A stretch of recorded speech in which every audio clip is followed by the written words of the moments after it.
بسم الله الرحمن الرحيم الحمد لله رب العالمين والصلاة والسلام على نبينا محمد وعلى آله وصحبه أجمعين أما بعد. Donc ceci est le cours numéro 4 dans la lecture du livre Fathur Rahim al-Malik al-Allam de l'imam Abdurrahman ibn Nasir al-Sa'di rahimahullah ta'ala. Et donc, dans la suite des cours, ou dans la suite du livre, le cheikh ici donc entre maintenant dans l'explication des noms splendides d'Allah subhanahu wa ta'ala qui sont venus dans le Coran. Il va les expliquer de façon simplifiée, incha'Allah ta'ala. Et le premier nom donc que le cheikh va aborder est le nom Allah. Le cheikh nous dit Allah, هذا الاسم الجليل الجميل هو أعظم الأسماء الحسنى.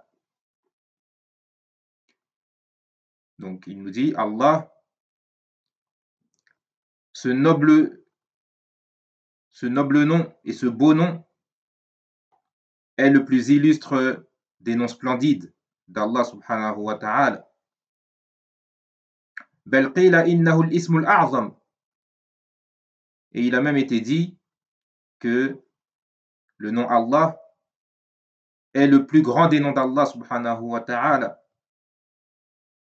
Celui, comme je vous ai dit dans le cours précédent, celui par lequel, si on l'invoque, il exauce l'invocation. Donc il a été dit que c'est celui-là, le nom le plus grand par lequel, si on l'invoque, Allah subhanahu wa ta'ala exauce l'invocation.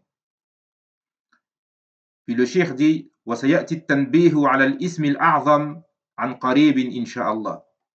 Mais nous allons parler de ce plus grand nom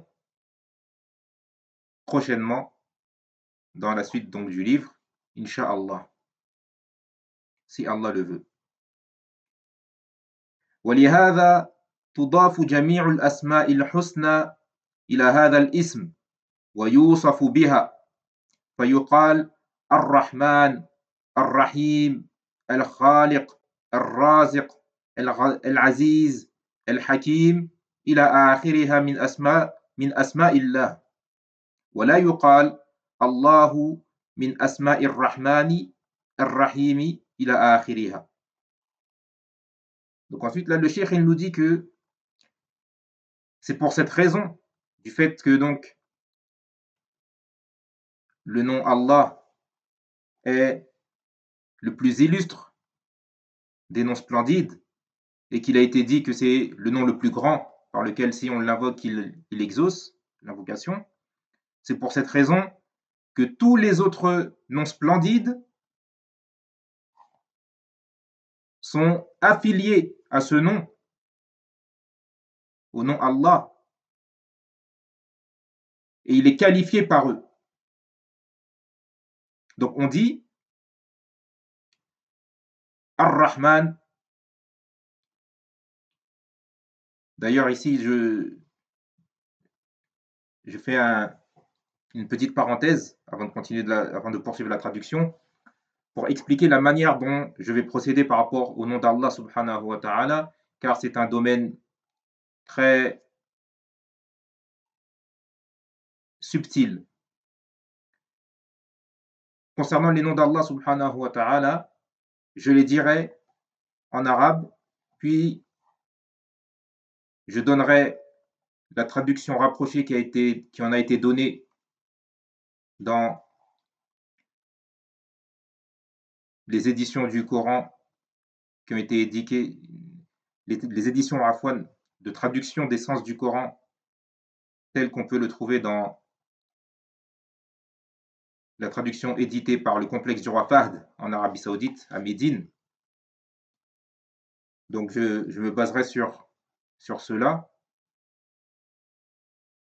pour la traduction des noms d'Allah subhanahu wa ta'ala, sauf si je ne suis pas convaincu par la traduction qui en est donnée.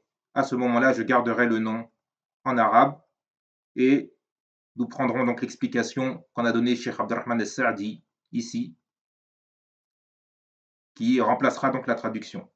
L'explication remplacera la traduction pour certains noms pour lesquels je n'ai pas été convaincu par la traduction. Et s'il le faut, j'apporterai l'explication de d'autres grands savants sur ces noms. Inch'Allah ta'ala. Donc il nous dit le shir que donc tous les noms splendides d'Allah subhanahu wa ta'ala sont affiliés sont affiliés au nom Allah et il est qualifié par eux.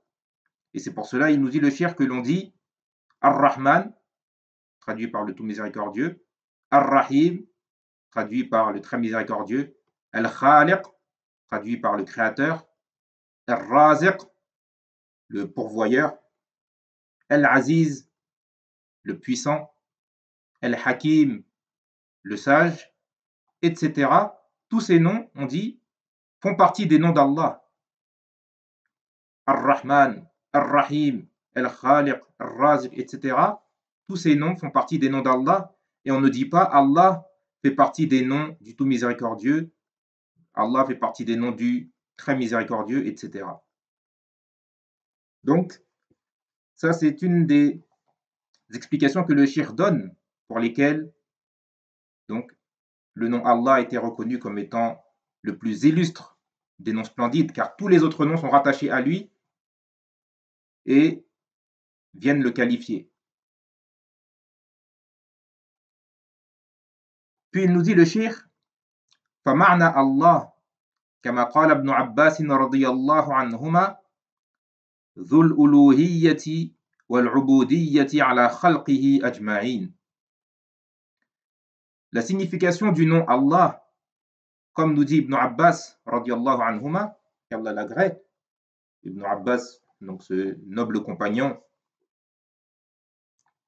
qui était un des plus grands compagnons du prophète sallallahu alayhi wa sallam et duquel le prophète sallallahu alayhi wa sallam ou le compagnon pour lequel le prophète sallallahu alayhi wa sallam a invoqué Allah subhanahu wa ta'ala de lui donner la compréhension du Coran et la compréhension de la religion. Ibn Abbas radiyallahu anhuma, il nous dit que la signification du nom Allah subhanahu wa ta'ala est celui qui détient la divinité et l'adoration sur toutes ses créatures. Celui qui détient la divinité et l'adoration sur toutes ses créatures. Puis le cheikh nous dit فجمع رضي الله عنه في هذا التفسير بين الوصف المتعلق بالله من هذا الاسم الكريم وهو الألوهية التي هي وصفه الدال عليها لفظ الله. Il nous dit le cheikh que Ibn Abbas radiallahu anhuma, dans cette explication du nom Allah, il a associé d'une part donc la caractéristique relative à Allah subhanahu wa ta'ala dans ce nom, qui est la divinité, la caractéristique de la divinité, et qui est donc une caractéristique qui est indiquée par le nom Allah. Le nom Allah subhanahu wa ta'ala indique donc cette caractéristique de divinité. Donc, Ibn Abbas, ici, il nous dit, il a associé, donc d'une part, entre cette caractéristique de divinité qu'Allah subhanahu wa ta'ala possède et détient, puis comme le cheikh va l'expliquer un peu un peu plus bas, il a associé cela d'une part avec, d'une autre part, la caractéristique qui revient aux créatures et qui est d'adorer Allah subhanahu wa ta'ala, qui est de s'adonner à l'adoration d'Allah. Donc cette explication d'Ibn Abbas, radiyallahu anhuma, elle a associé ces deux choses. La caractéristique relative à Allah, qui est la divinité, et la caractéristique relative aux créatures, qui est de s'adonner à son adoration. Lorsqu'Ibn Abbas il dit Allah signifie celui qui détient la divinité, ça c'est d'une part, et l'adoration sur toutes ces créatures, ça c'est d'une autre part. Donc le cheikh il nous dit que Ibn Abbas, son explication, c'est par cela qu'elle se distingue, par le fait qu'il a associé ces deux choses. Il a associé donc la caractéristique relative à Allah, qui est la divinité, indiquée par le nom Allah. كما دل على العلم الذي هو وصفه لفظ العليم. De la même façon que le nom Al-Alim, le nom d'Allah Al-Alim, c'est-à-dire l'omniscient, il est indiqué par tout comme le nom d'Allah subhanahu wa ta'ala Al-Alim, l'omniscient, indique la caractéristique de la science, qui est un des attributs d'Allah subhanahu wa ta'ala. وكما دل على العزة التي هي وصفه لفظ العزيز. Et de la même façon, le nom Al-Aziz, le puissant, indique la caractéristique de la puissance qui est un des attributs d'Allah subhanahu wa ta'ala. وكما دل على الحكمة التي هي وصفه لفظ الحكيم. De la même façon que le nom Al-Hakim, le sage, indique la caractéristique de la sagesse qui est un des attributs d'Allah subhanahu wa ta'ala. وكما دل على الرحمة التي هي وصفه لفظ الرحيم. Et de la même façon que le nom Ar-Rahim, le très miséricordieux, indique la caractéristique de miséricorde qui est un des attributs d'Allah subhanahu wa ta'ala. وغيرها من الأسماء الدالة على ما قام بالذات من مدلول صفاتها. Et ainsi tous les autres noms d'Allah subhanahu wa ta'ala indiquent ce par quoi Allah subhanahu wa ta'ala est caractérisé.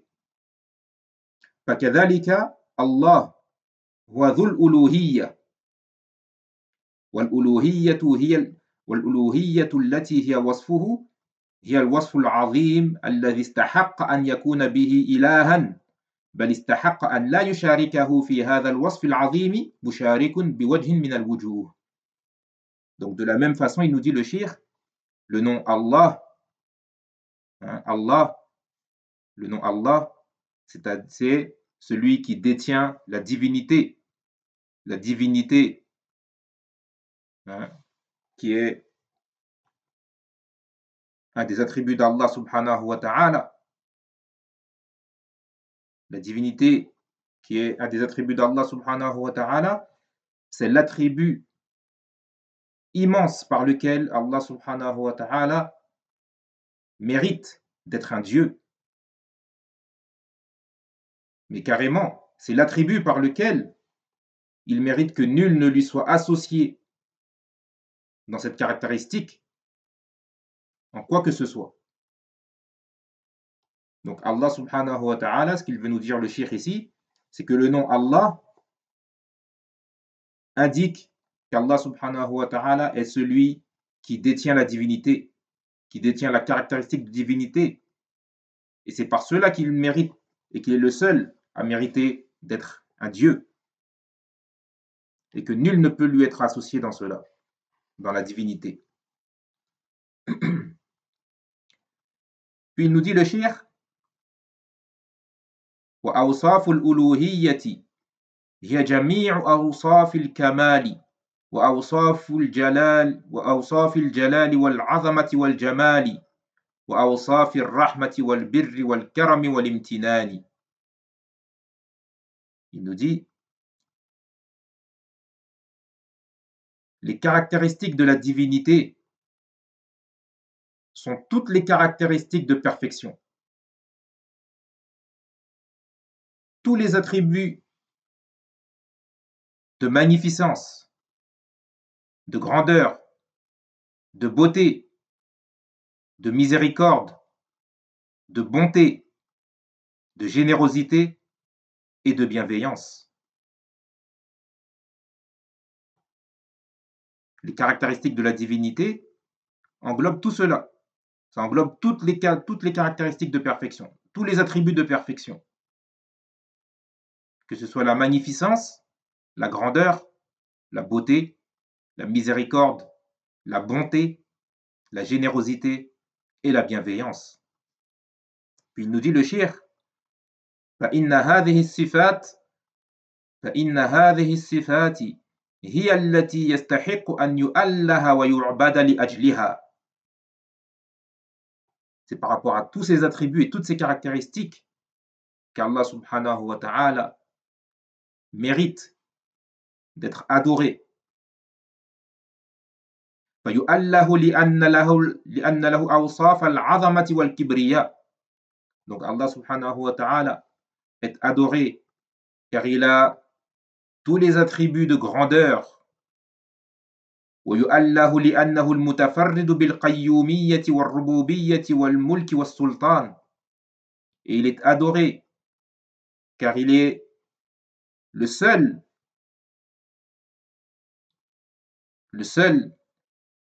à être doté de la domination suprême et de la seigneurie totale et du pouvoir et de la royauté totale. ويؤله لأنه المتفرد بالرحمة وإيصال النعم الظاهرة والباطنة إلى جميع خلقه. Et également il est adoré car il est le seul à avoir la miséricorde complète et le seul à faire parvenir ses bienfaits apparents et cachés à toutes ses créatures. ويؤله لأنه المحيط بكل شيء علما وحكما وحكمة وإحسانا ورحمة وقدرة وعزة وقهرا.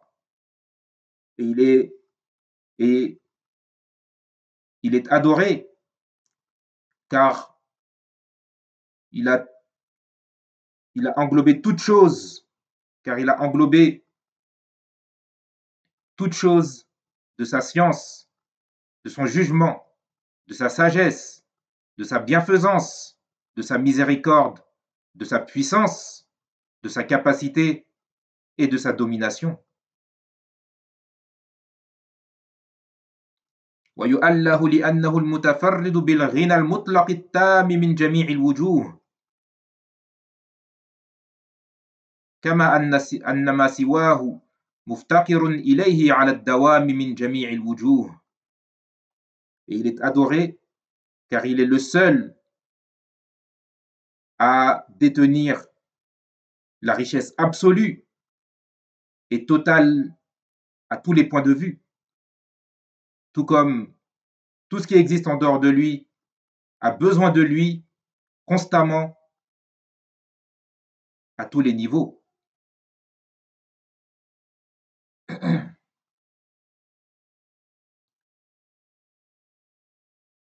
مفتقر إليه في إيجاده وتدبيره. Tout autre qu'Allah subhanahu wa ta'ala a besoin d'Allah pour exister et pour que sa vie soit organisée. مفتقر إليه في إمداده ورزقه. Tout ce qui est en dehors d'Allah a besoin d'Allah pour évoluer et obtenir sa subsistance. مفتقر إليه في حاجاته كلها. Tout ce qui est en dehors d'Allah subhanahu wa ta'ala a besoin d'Allah pour tout, pour toutes les choses dont il a besoin.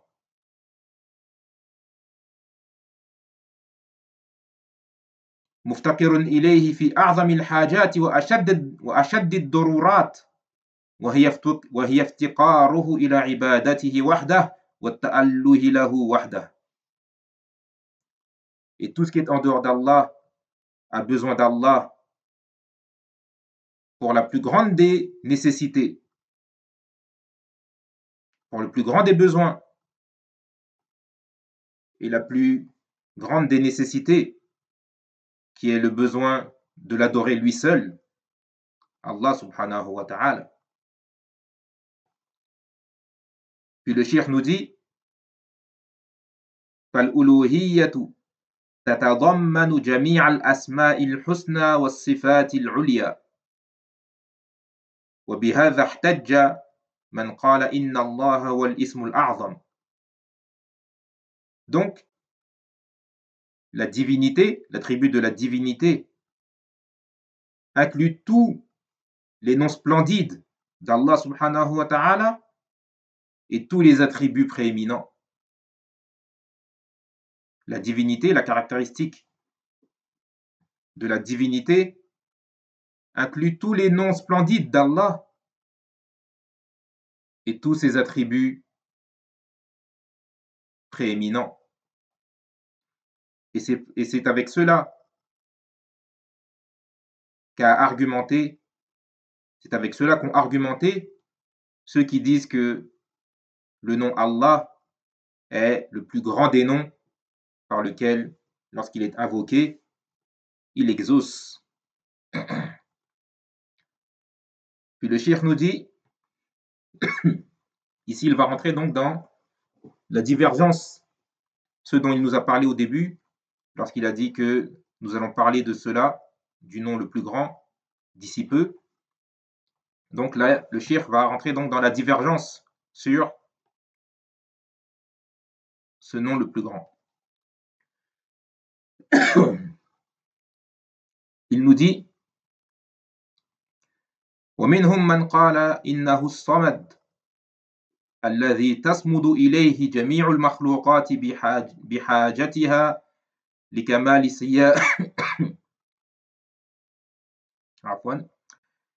لكمال سيادته وعظمته وسعة أوصافه. Donc, il y a des gens, par contre, d'autres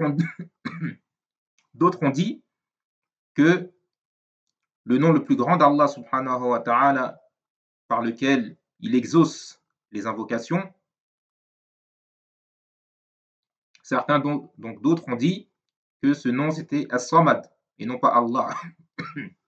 Mais ils ont dit c'est As-Samad, celui vers qui toutes les créatures se tournent pour leurs besoins, du fait de sa totale seigneurie et domination et grandeur, et du fait de l'immensité de ses qualités.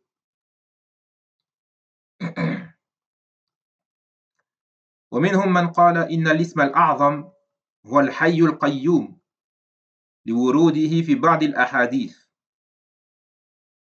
ولأن هذين الاسمين العظيمين يتضمنان جميع الأسماء الحسنى والصفات الكاملة.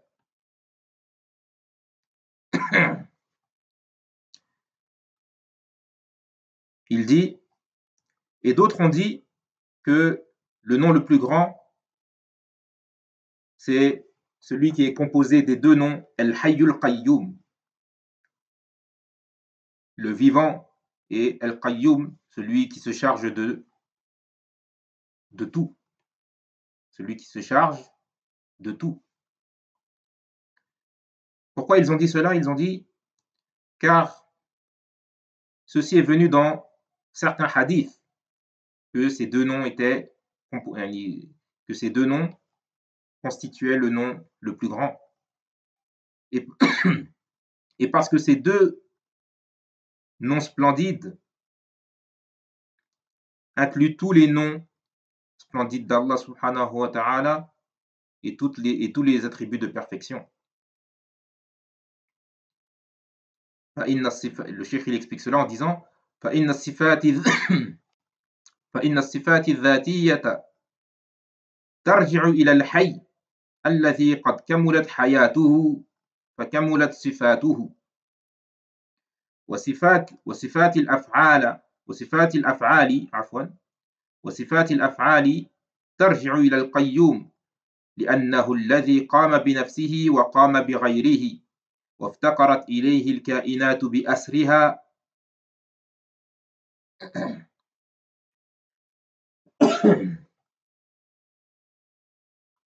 Donc il dit, en expliquant cela, le cheikh, car les attributs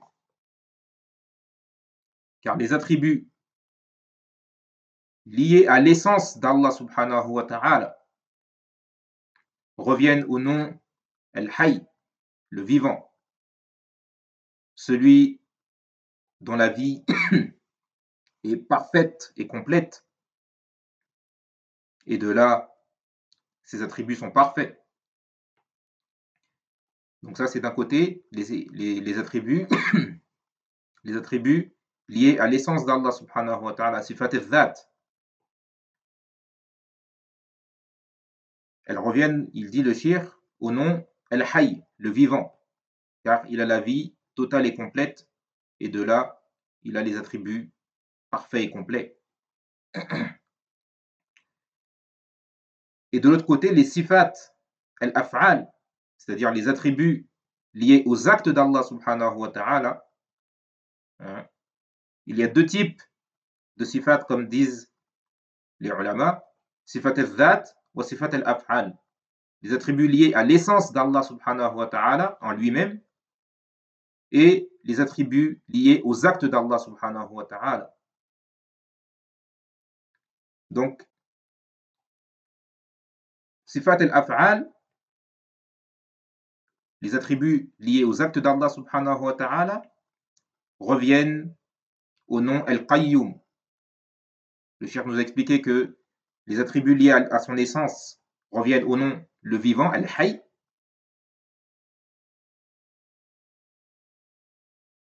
Et il nous dit ensuite que les attributs liés à ses actes reviennent au nom Al-Qayyum, celui qui se charge de tout.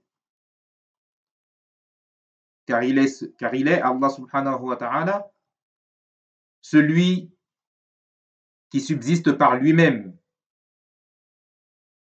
et qui se charge de tout ce qui existe.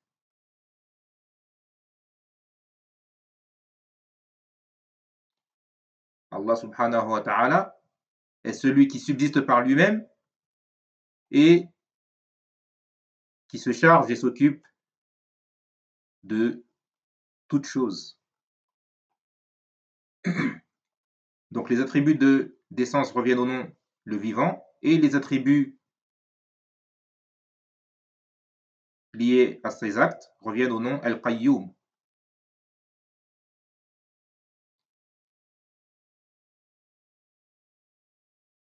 Puis le cheikh nous dit ensuite وقيل في تعيين الاسم الأعظم أقوال أخر. Et d'autres choses ont été dites pour définir le nom le plus grand d'Allah subhanahu wa ta'ala. والتحقيق أن الاسم الأعظم اسم جنس لا يراد به اسم معين. Il dit le cheikh, selon ce qui lui apparaît à lui, c'est que en réalité, pour lui, le cheikh dit que le nom le plus grand, ce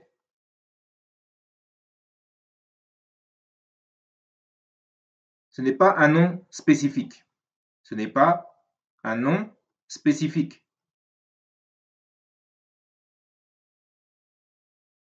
Puis il explique cela. Il nous dit فَإِنَّ أَسْمَاءَ اللَّهِ نَوْعَانِ. Les noms d'Allah sont de deux types. أحدهما ما دل على صفة واحدة أو صفتين أو تضمن أوصافا معدودة. Le premier type de nom d'Allah subhanahu wa ta'ala, ce sont les noms qui indiquent une caractéristique ou deux, ou qui impliquent des caractéristiques restreintes, un nombre restreint de caractéristiques. والثاني ما دل على جميع ما لله من صفات الكمال وتضمن ما له من نعوت العظمة والجلال والجمال فهذا النوع هو الاسم الأعظم لما دل عليه من المعاني التي هي أعظم المعاني وأوسعها وأوسعها.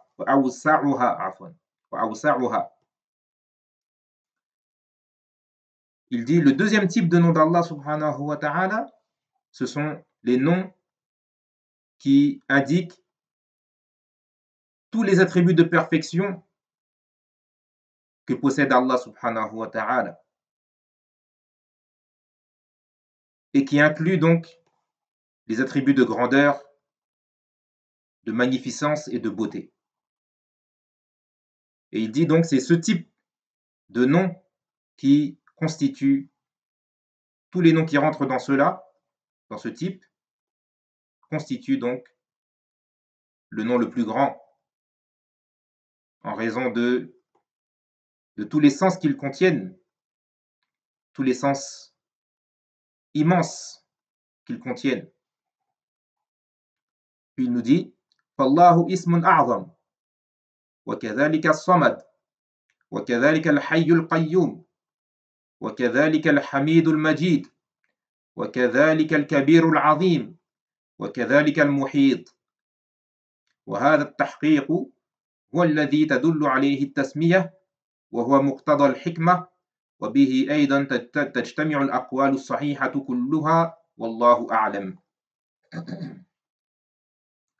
Donc il nous dit le cheikh, donc pour terminer sur ce sujet, que de ce fait, Allah est un des noms les plus grands. C'est-à-dire Allah fait partie des noms les plus grands par lesquels, lorsqu'il est invoqué par eux, il exauce l'invocation. De la même façon, également, As-Samad,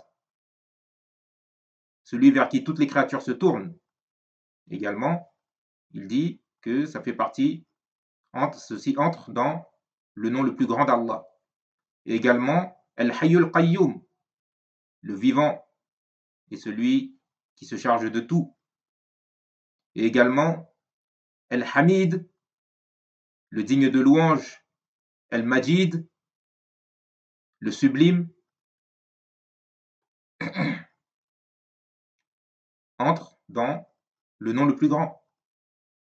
Et également, le grand et l'immense entre dans le nom le plus grand, Al-Kabir, Al-Azim.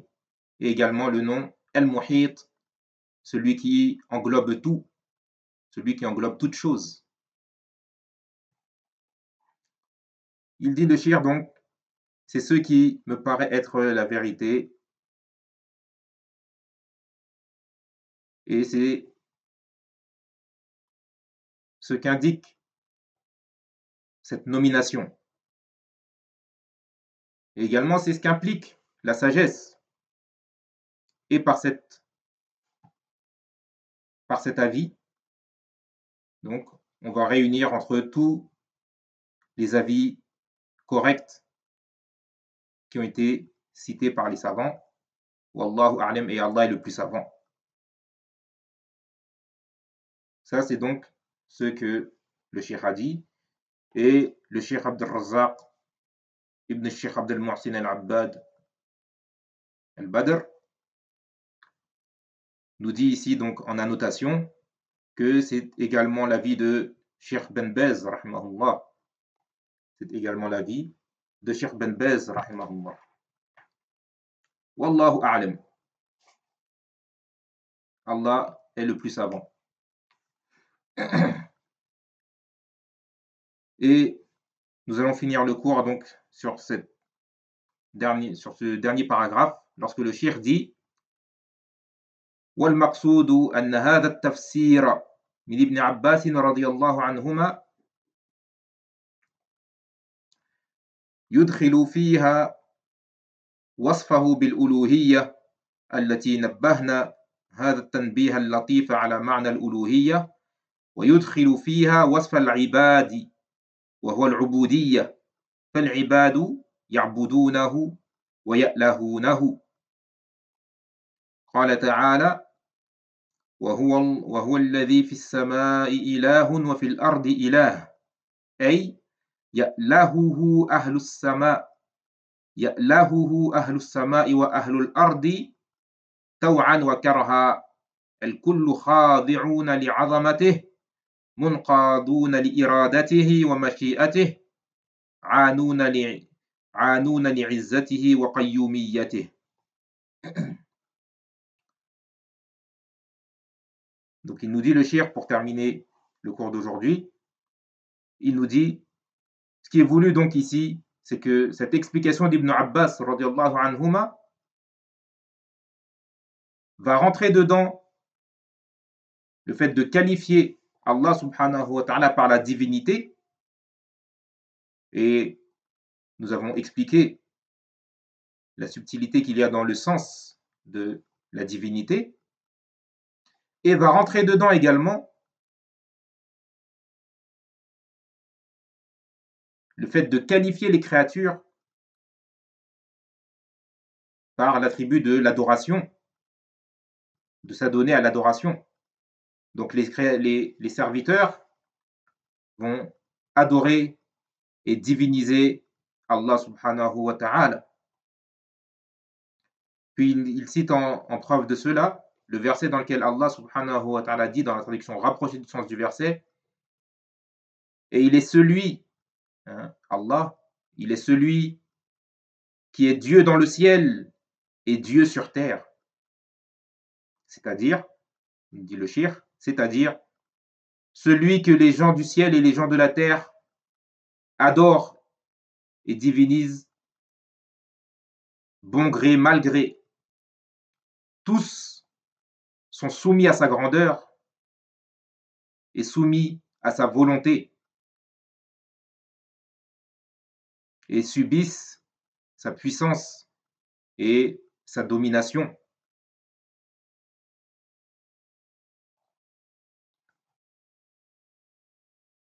C'est là-dessus que nous allons nous arrêter aujourd'hui, et bi'idhnillahi ta'ala au prochain cours. Donc nous terminerons l'explication du shir sur le nom Allah subhanahu wa ta'ala, sur le nom Allah.